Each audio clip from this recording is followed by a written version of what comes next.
شب صبح تا شب که نخوابیده شب تا صبح مطمئن من کبون کنه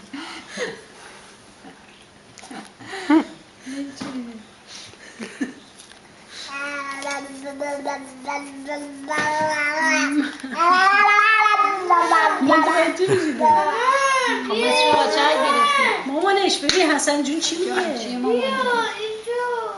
الان اومده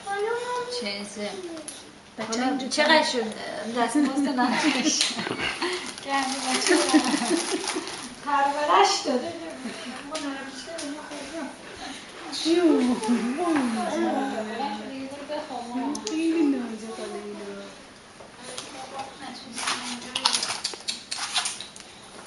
کسی کاری نکنیم قشنگ بخونیم خیلی قشنگ جنیم دیگه لاپازی در نمیریم جون چی؟ داری فیلم میگی؟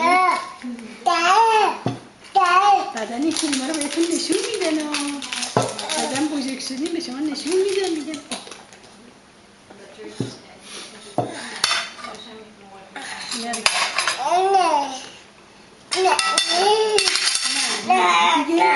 دیگه ببخشید بلای میز نمیشه این مال خاله این مال خاله این مال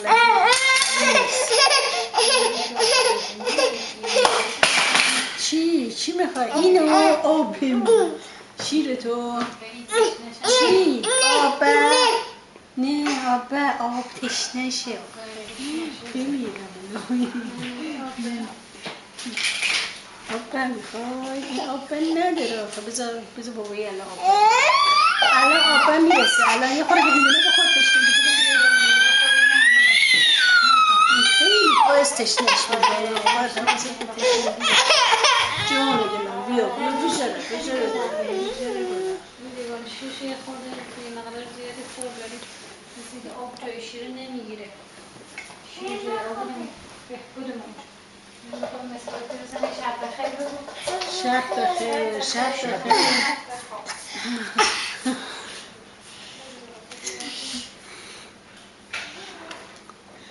تو از کجا میگی این باطل آب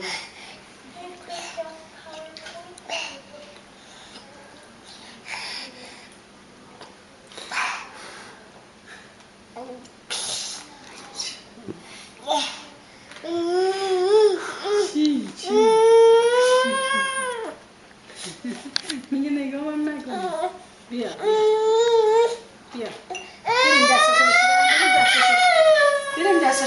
بریم دستاشو بشورم بریم دست یقیل بشورم سر تو پاش شسته بله